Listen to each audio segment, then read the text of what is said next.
This is not financial advice. It's not legal advice. For entertainment, educational purposes only. And everything I say is my opinion. Please don't make any financial decision based on anything I say in these videos. That being said, hit the like button, subscribe button, like YouTube algorithm stuff, so you get the videos I put them out. See them things here, man. Analyze that data. Listen, they are running the biggest Ponzi scheme in world history. They are not smart money. They are not really that intelligent. They're just criminals. They are just criminals, bottom line. And I want you to understand this. I'm going to simplify it as much as I can so that everybody can understand. What Denzel said, explain to me like I'm a 5-year-old. Well, I'm about to explain to y'all like you're a 5-year-old. And I want you to understand this.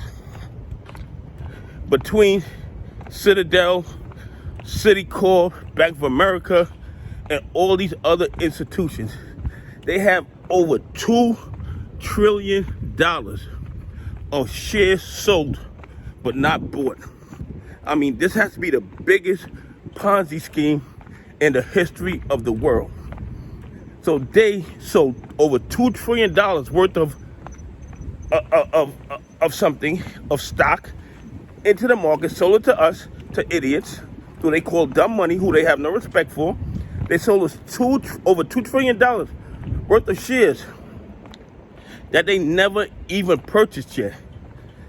And technically, they don't never have to purchase it because they could keep kicking the can down the road. And let me simplify it or put it in a different context. Let's say I was selling cars and I sold $2 trillion worth of cars, but I never delivered them. I took the money, I issued you titles for the cars, I just printed up titles for the cars, but I never delivered you the cars. And then every time you ask for the cars, I tell you, you'll get your car next week. You get your car next week. Well, I'm from Brooklyn. We the win and got our cars. We the win and got our cars, or we the win and got our money back. But the recourse for the retail investor is to call the SEC, call the police, and say, officer, I gave this gentleman my money and they have not given me the car. And you know what would happen? They would be in handcuffs. They would be under arrest because nobody would put up with that.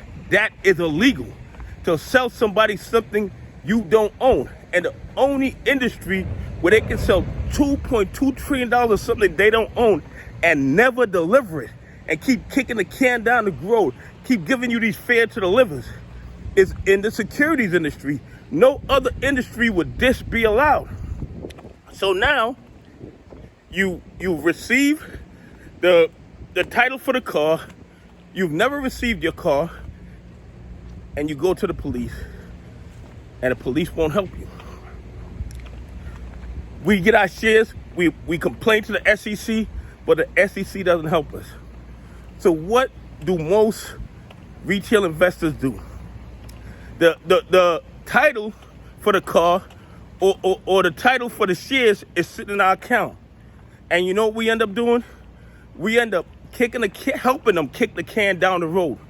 Because what we do is we then sell the shares, usually at a loss, to some new retail investor.